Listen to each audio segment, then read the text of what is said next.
was a passionate, dynamic enemy of the cross. He was probably the most intelligent enemy of the cross that has ever lived. And he was this enemy of the cross until on one day, we don't know what day it was, but he was walking up with an entourage, which probably was a hit squad.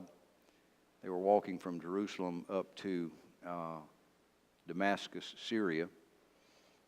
And on the way there, you know the story, the Lord slapped him to the dirt road, blinded him, and he couldn't see, and he heard a voice, and the Lord spoke to him there, and Paul got saved, laying in the dirt with arrest warrants in his pocket from the Sanhedrin to go up to Damascus and arrest that pocket of believers, at least the heads of the households there. And so he gets up there, and one of the Christian brothers that he went to arrest welcomes him into his home. And for 3 days, Paul is totally blind. And after 3 days, these scale-like things fall off of Paul's eyes, and he's able to see. He's accepted Christ, and he follows the Lord in baptism. And for the rest of his life, he had eye trouble from that event. And so he bore the scars of grace for the rest of his life. His ministry was, we think, about 12 years. And during those 12 years, he walked or rowed in a very tiny ship through dangerous waters for about 25,000 miles through the course of his ministry. But by the time Paul was beheaded on the Ostian Way just outside of Rome, there was a functioning New Testament church in every major city in the Mediterranean basin, basically because of the ministry of this man. I would not have wanted, as a Christian, I would not have wanted to meet Saul in a dark alley. But after Saul became Paul, I would have walked with him into a dark alley. And this man, folks, is why we heard the gospel. Did you know that? As the gospel moved to the west, it started in Israel. It went to Asia Minor, which is now Syria and Turkey and those areas. It jumps over to Macedonia. You remember Paul got the Macedonian call? That's Greece. So it went to Macedonia or Greece, and from Greece it jumped over to Italy. And from the boot of Italy, it went to Spain, and from Spain it went over into the areas of Holland and England, and from Holland and England it kept moving west, and it finally reached the eastern shore of the United States, and that's where we heard the gospel. So you heard the gospel as a direct result of the ministry of this man. So there has never been a greater voice for truth than Paul. Outside the incarnate Son of God himself, he's the greatest theologian that has ever lived. For 2,000 years, we have quoted him. We have tried to understand his words. Even Peter, who was a pretty good theologian himself, said on one occasion, man, Paul wrote some stuff that's hard to understand. And he had Peter scratching his head. And so Paul goes up into the area that we know today as France. And it was called Gaul at that time, and there were a few churches up in that area. And he wrote them a letter because he had heard some disturbing reports that they were letting go of their faith. And they were sliding back down this slippery slope back into some very unsavory practices, and it disturbed him. He had spent a lot of time there. He had spent a lot of energy in Gaul preaching and trying to establish these people in the truth. And so in the book of Galatians is all about, it's a very polemic book. And by polemic, I mean it is a letter of correction. Now, there are some of his letters that are not corrective letters, but this one is. This has a lot of strong medicine in it. This is a theological medicine cabinet to stop the growth and the bacteria of what was known as Gnosticism. And I'm not going to get into that now, but it had a really, really poisonous effect on these people and their faith. And he'd heard that they were starting to drift and to let go. And so he said, I'm just going to read the one verse. Look at verse number 11. Back up to 9. I always do that. I always read the verse and see a couple other verses that have got to be read. Verse 9, but now, after that ye have known God, or rather are known of God, how turn ye again to the weak and beggarly elements? And the word beggarly means fresh milk. The Galatians had found Christ, or Christ had found them, Paul says. They'd been saved, and they were eating new food. They were fundamentally feeding on something brand new, and that was the word. And then he says, now I hear that you've left this fundamental food, and you've gone over to some other stuff that you are calling fundamental food, which was the weak, beggarly elements of the world. And then he lists some of them in verse number 10. He says, you observe days, you observe months, and times, and years. In other words, your religion has become a calendar event. You only do certain things on certain days, and it had fallen back into this, it was just this mechanical, technical, the day's the day we do this, and we got to do that. And he says in verse number 11, said, I'm afraid of you. So I'm afraid of you, because lest I have bestowed upon you labor in vain. All right, now, that little word afraid means I'm afraid this has already happened. He's not afraid it's about to happen. But according to the reports and according to his personal knowledge, this had already happened. And there are low-yield years in the life of an individual. There are low-yield years in the life of churches. There are low-yield years in the life of the stock market. Well, we had one last week, didn't we? I think we lost, a couple of days last week, a total of some 1,500 points in the stock market. That's like a 3% loss. That's major. That's hundreds of thousands of dollars, probably millions of dollars, if the truth be known. And so there are times in your life when you just might not feel very useful. Here was Paul. He said, I've been there, I've labored with you, I've worked with you, I've spent time and energy and resources there. And he says, and now I'm afraid that all of that was for nothing. Have you ever felt useless in your life? As a parent, you see your kids do dumb stuff and you're like,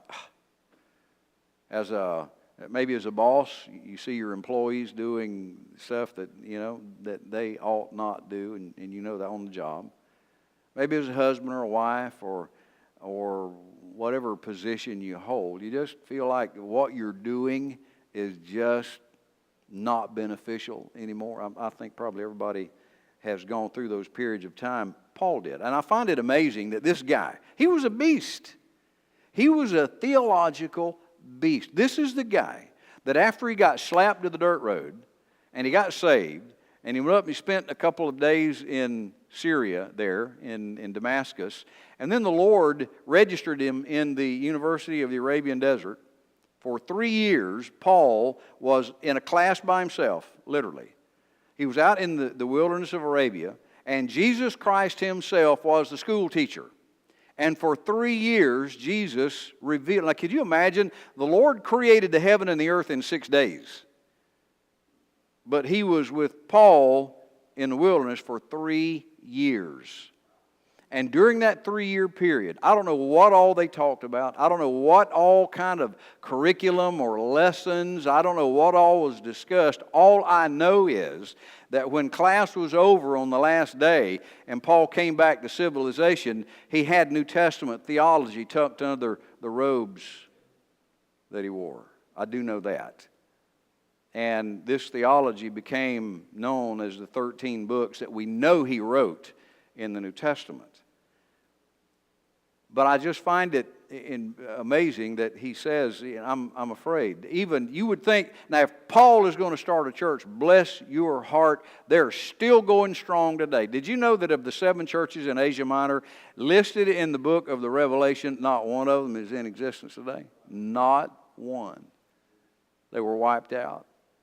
People threw their faith down and it just dissolved. And So I just find it kind of amazing that Paul, the guy that was the engine behind New Testament theology, came to the place where he's like, I'm afraid. Now, when you go through, and as a pastor, I go through times like this, just like everybody else does.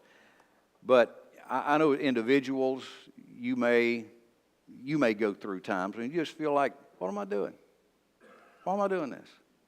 Why am I spending my time? I pray and it seems like nothing happens and I try to do the right thing. Have you ever looked, the really, really, really wealthy people in this world, a majority of them are lost. Look at your Hollywood stars and a lot of your multi-gazillionaire athletes. They don't know the Lord. Some do. I'm aware of that. But in general, this world is lost. The wealthy, the famous, the well-known, the bold and the beautiful and all those kind of folks, they have no clue what's ahead of them. And so we look at these folks and say, well, what's the use of me doing the right thing? Nobody else is doing the right thing. Jack Hiles, who was a pastor of the First Baptist Church in Hammond, Indiana, at one time it was the largest church in the country, was a kind of a health food enthusiast. And he was speaking at Calvary Baptist Church in Lakeland many years ago. And Dr. Hiles was known for, eating salads and nuts and all this kind of thing. And he was walking down Memorial Boulevard, Hamburger Alley, over in Lakeland, and he was walking past a Wendy's. And he looked at that sign and he said, the world is living in darkness. I'm going to have a Frosty. And Dr. Hiles walked into Wendy's and he ordered a Frosty, committed this huge sin, by eating a Frosty. But there are some things that I want you to know from the heart of a pastor that I am thoroughly aware of. Number one, I can influence, but I cannot control. I can't do that. Jesus influenced people. Now here's the creator of the universe spoke. And his vocabulary formed the elements. And from those elements were formed oak trees and elephants. And from those elements were formed the water of the earth and the mountains and everything. This God will not intrude on your free will. This is the God that will stand at the heart of someone's door and gently knock. Like a gentleman, he will not kick it in. He will not barge in and force you. He influences by his love. Which I've heard Jamie say on a number of occasions that the most powerful weapon in the world is love. And it is. And so, we can only go so far in our influence. You can ask someone to come to church. You can't force them to come to church. You can ask people to do things for you, but you can't force them to do things in ministry. And consider the work of a cabinet maker versus a farmer, for instance. Now, we've got some folks in here. Brother Tom is one of the best craftsmen, I think, that I've ever seen. He doesn't write anything down. He may draw something out on a napkin or something over in that shop, but he knows what he wants to do, and it's right here. And Brother Tom can take a 2x4, and if he wants to make some shelving braces, he can take that piece of wood, and he can run it through the planer. If there's some rough edges on the top and the bottom of it, you run wood through the planer. Sometimes they'll have the stamp on it, And so you want to get that off. You don't want that on your board, on your finished product. So we can run it through the planer and turn it over, run it through the planer again. Now the edges of the board, not only will the top of the board be a little on the rough side, but the edges, we got a little deal over there that'll take care of that. It's called a jointer. You can turn that board up on the edge and you can run it through the jointer, and it does the same thing the planer does to the side that the planer does to the top, and you can do both sides of that. Now it might be 8 feet long, and he may just need it 6 feet long. So you know what he can do? He can take it over the chop saw, and he can cut that thing. He can cut 2 feet off of it. He can get it down to 6 feet. And if he needs holes drilled in it, you know what he can do?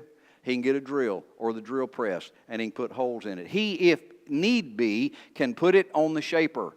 And that's just a great big floor-mounted router is what it is. And that thing will just scream when you turn it on. And you can run that thing. You can make any shape you want. And when you're through, this is like an immediate result. He could do this in 30 minutes. And that 2x4 won't even look like the same 2x4. There is like an immediate, by force of tools, predetermined shape of that 2x4. Now, consider a farmer. A farmer doesn't work with immediate results. See, a farmer works with living things. He works with seeds. And there's a life force in that seed that must be cooperated with. You cannot put the seed in a planer and force it to grow. You can't do that. You can't get a drill bit and drill a hole in it and put fertilizer in there and you'll kill it. It doesn't work that way. So there's a host of very powerful forces that I must cooperate with. So I put it in the ground. I cover it up. I water it. I do a number of things to it. And I can't force it to grow. There's no need for me to stand there over the seed. Hello, that's not going to happen. There's got to be patience. Now, pastors are more like farmers than cabinet makers. Now, I've known some pastors that tried to be cabinet makers, and tried to force people to be what they're supposed to be immediately and initially, and that just does not happen. And in your life, I know we raise our children, and we say silly things like, "Why don't you just grow up?" Well, okay, wouldn't that be great if just the power of your word, and all of a sudden, boom, they're making wise choices? And maturity is when you make sound decisions without supervision. It's not when you shave. It's not when you get your driver's license. And when you can do the right thing all by yourself, when you can do the right thing without mom and dad telling you to do the right thing, or a teacher telling you to do the right thing, or the police telling us to drive the speed limit, or do the things that we're supposed to. When we do the right thing because it's the right thing to do, then you're mature regardless of what age you are. And so the farmer works in cooperation with forces. The cabinet maker does not. He forces things to be what he wants them to be. 2 Timothy chapter 4 and verse number 2, Paul tells Timothy, who was 15 years younger than he was. Paul was about 30 when he met Timothy. Timothy was about 15 years old. And so this is just a teenager. This is a mid-teenager of a kid. And he says to this 15-year-old boy, preach the word, be instant in season and out of season. That means preach it when it's seasonable and when it's not seasonable. There are times when the audience you speak to and the culture you speak to is very receptive of the truth. And there are times when it's not. And we live in a time here in this country where the preaching of the Bible is just simply not embraced. I heard a news report the other day of a pastor, and this guy was being castigated, and the commentator was like, "I cannot believe what this guy did." And I was thinking, oh my word, what has he done? And he said, this pastor actually stood in his pulpit and said, regardless of the economic times, you need to tithe. That was the horrendous thing this pastor said. Yeah, and he was being castigated because of that. So I know that we live in a culture like that. But he goes on to say, preach it when it's seasonable, when it's not seasonable, when it's accepted, when it's not accepted. Reprove, rebuke, exhort. That's preaching. Reprove, rebuke, exhort. Then he says, with all long suffering. So you preach the word with all long suffering.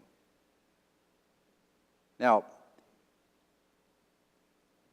you like immediate results. We have fast food restaurants all over town. You go to the little drive-in and I want number 5, large. Of course, large. What? Why would you? So you get the large number 5, whatever it is, and you drive right around to the window, and they get your money, and then they hand you, and then they apologize for your weight. And I always tell them, I'm not that big, So, but it's just this rush, hurry. That's the culture that we live in. You want it immediately. You want it fast. But this matter of ministry, these people that you've been praying for, that family member that you wish was in God's will, that child that you wish would come back, that that family, that husband and wife that are on the verge of divorce, you know that family, be patient. You can't force outcomes. We can plant the seed. What do we have to do? Wait on it. You say, well, are you sure it's going to grow? Yes. Because the book says that the word will what? Not return void. It will not return empty. Now, there are times when the seed that is preached and the seed that is planted, the bird's going to come and snatch some of it away. Jesus told us that. He said there are times when the seed is going to find a little bit of dirt, just a little bit of dirt, and it's going to sprout up real quick, and then the sun's going to burn it up, and it's going to melt away and just die and wither.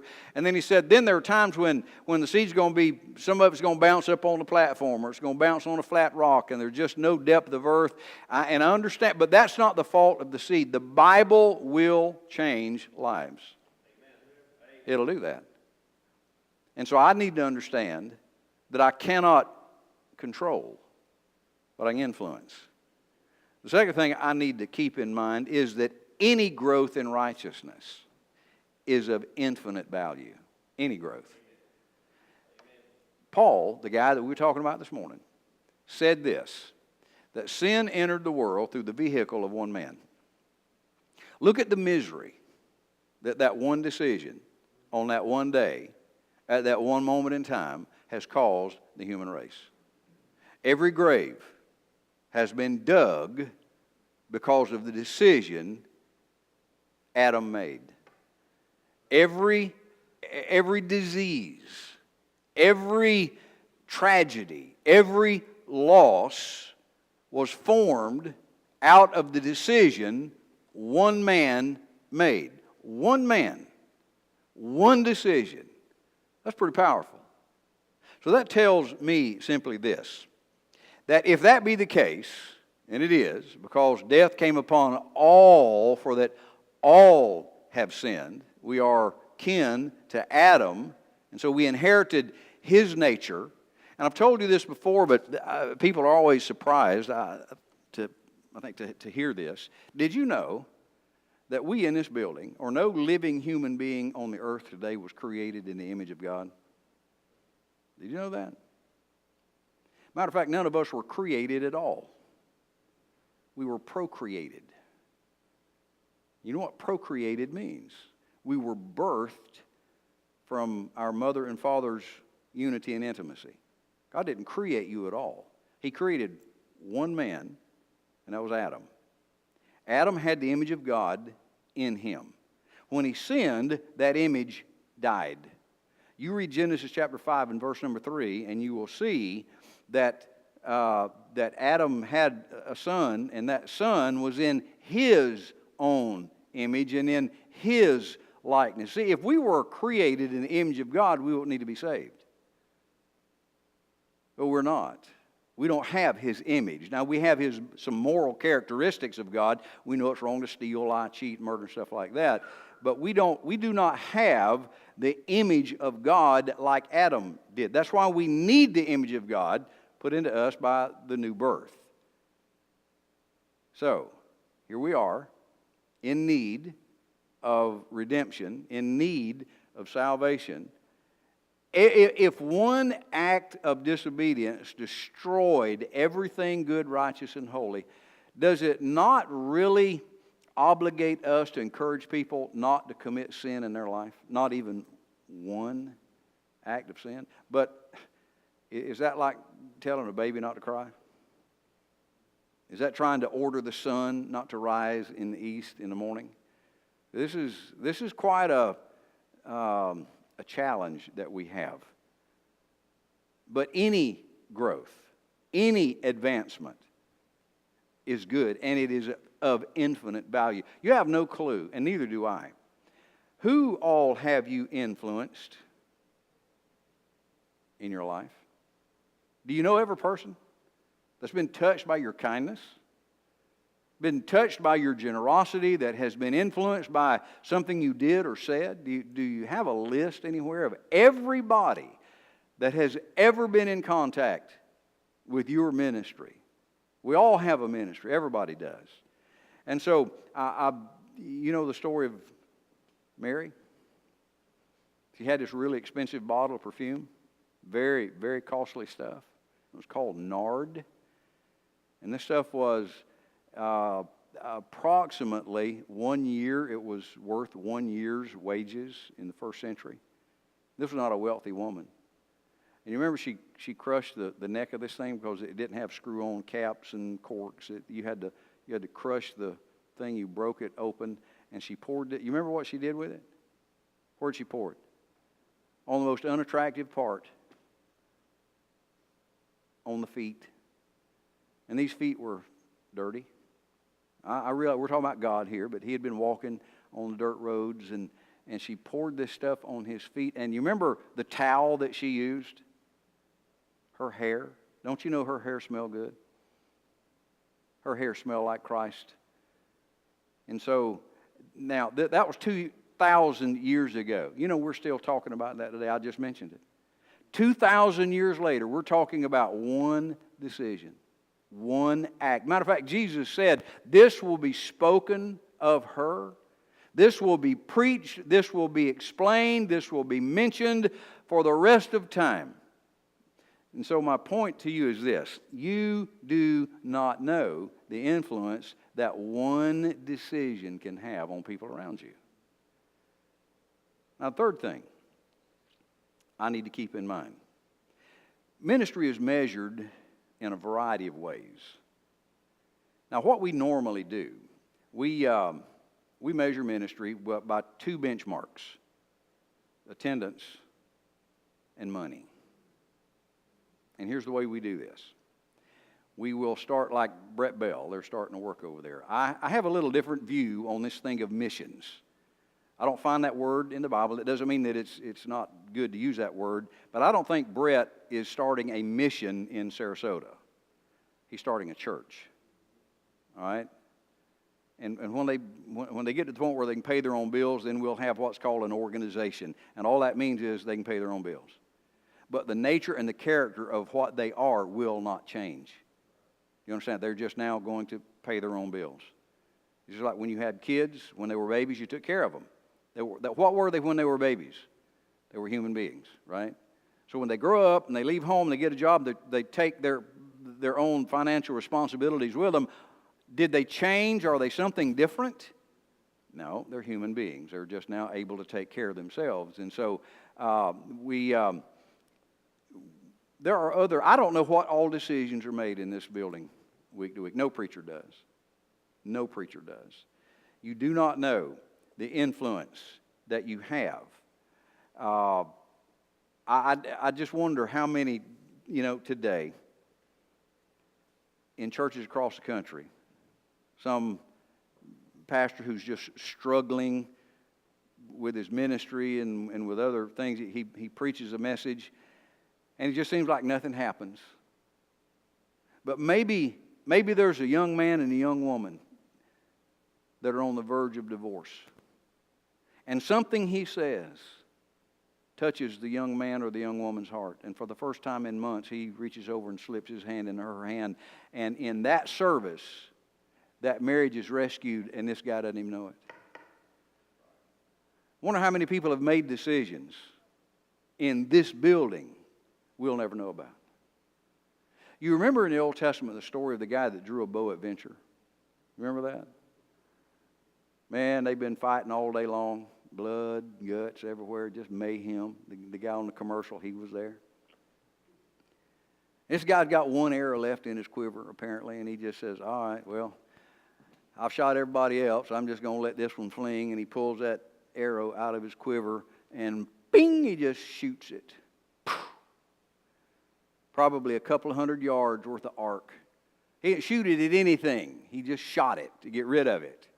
And it just so happened, this is just a wonderful coincidence, it just so happened that the wicked king of Israel was riding in a chariot, and he had his armor on, he was all dressed up for war, and he's all dapper and everything, and there's a hinge right here in the middle of his chest, right above his sternum. And it's where it's like a circle of steel that the plates so he could move. And it just so happened that arrow hit in that circle and killed him graveyard dead. This archer goes home. They clock out from the war that day, and he washes up and gets cleaned up. And he's sitting around the table that night, and his kids say, "Well, Dad, how'd the war go today?" Yeah, just death and killing and mayhem and nothing spectacular. Really? Nothing spectacular. He doesn't even know what happened. He does not even know that that one arrow was the most significant shot of the whole battle. He didn't know it. You might not know of your greatest victories in life. You might not know. You might not know that because of your influence, somebody got saved that comes into your place of business, and maybe they've never told you. Maybe something that you've said or done has saved somebody's marriage. Maybe a teenager heard you talking, and it veered them from a life of drug addiction and immorality. We don't know. There's a lot of stuff we don't know. There are radio waves running through this building right now. I can't hear them. And that ain't all I can't hear. Aren't you glad you can't hear everything? Aren't you glad you can't see everything going through this building right now? And these spiritual seeds, this stuff doesn't die, folks. This is not just, we come in here on Sunday morning and, we hear Jim give a speech and then we go to the house. And this is seed. If I'm doing what I'm supposed to do, I'm planting seed. And this stuff has enduring power in our lives. Several years ago, there's some archaeologists that were doing some work over in Egypt, and they went into one of the pyramids there, and they found a whole bunch of vessels like clay jars, and in one of them, sealed up in one of those, was a handful of what we would call English peas. They were green peas. They were dated at 4,500 years old. I actually think I've had some peas that old in some of the restaurants. But they got these 4,500-year-old shriveled up, dried, hard as Japanese arithmetic green peas. And they said, let's try something. And they planted them. And you know what happened? To their absolute amazement, 4,500-year-old green peas sprouted because of the power that was in that seed. Our lives, we don't know the influence that we have on somebody else. And there's, as a pastor, there are times when I think, what am I even doing? What is anybody impacted? Is anybody? And then I have to keep in mind, that's not my business. That's none of my business. I can influence, but I can't control, and you can't either. What is our responsibility? You plant seed. That's all we do. You just put the seed in the ground. And so some plant, and somebody else waters, but it is God that gives the increase. So I'm grateful that at some point, somebody sowed the seed of the Word of God in my life. I'm thankful for that. I grew up in a pastor's home. That's all I ever heard was the Bible. And nobody came into my room on Sunday morning and said, "You want to go to church today? What do you want to do, sweetie?" I never in my life heard that question. On Sunday night, when Walt Disney's Wonderful World of Color was coming on, you remember the peacock that would spread his tail feathers? I wanted to watch that so bad. Never in my life did my mom say, "Jimmy, you want to stay home tonight and watch?" Never heard that. Never did. But I'm thankful. And there are people in your life that have been faithful to plant seeds. It could have been your parents or your grandparents or a friend or whoever.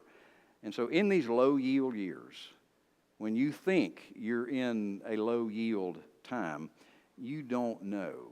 And I'm going to close with this. There's a plant called Japanese bamboo. And Japanese bamboo is a weird plant. You plant it like sugar cane. You don't plant sugar cane in the ground. You lay it on top of the ground. and it roots. So you cut it at the joint. And in that little joint, you'll see a little circle or a little joint like bamboo has. You just lay this stuff on the ground. Japanese bamboo will lay on the ground, apparently dormant, for 5 years. You will see nothing for 5 years. Then, after approximately 5 years, Japanese bamboo will grow 3 feet a day. A day. And you say, wow, that's a lot of growth in 3 days. No. All that took place in 5 years, not 3 days. So in those seasons of your life when you feel like your testimony, your influence, your life is just dormant, and you see somebody else, maybe you just think they're just dormant, something's going on. Something's going on. And so I want to encourage you, don't give up. These folk, Paul said, I'm scared to death. I'm afraid that this has already happened, and let's not ever let that happen in our lives. Don't quit doing that. Would you bow your heads? If you're here, so you're going to live somewhere for the rest of your life. You're going to have some value, something that you believe, some superior philosophy by which you live your life. It's going to be something, and it needs to be the truth. What are you going to do for the rest of your life? Where are you going to plant yourself? What kind of an influence do you want to have? Maybe you're here and you've never trusted Christ, and you need to start there. Maybe you're here and you've trusted the Lord, you've never followed the Lord in scriptural baptism. You need to start there. Maybe this is the church where you think, Lord, this is where I need to plant my life and my influence, and you need to start there. I don't know what you need to do, but I know that people need who we can become when we're intimate with Christ. Lord, thank you for the day. Thank you for your goodness, and I pray that you bless this invitation. I do not know what needs to be done. You do. And I pray that folks will just obey you right now. In Jesus' name I pray. Amen. As we stand, Lorraine plays. Do you come this morning?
Thank you all for being here this morning. I appreciate it more than you know. Hope you'll be back tonight at 6 o'clock. I got a PowerPoint presentation, and we're looking at those 3 guys. You remember the 3 guys that need to ask the question, what's the wise thing for me to do in this season of my life? And it was the fool, or the simple, the fool, and the mocker. And we're going to be looking at those guys tonight. And so I hope you'll be here for that. All right, let's bow our heads and be dismissed. Lord, we love you. Thank you for your goodness. Get glory from our lives wherever we go and whatever we do. In Jesus' name, amen.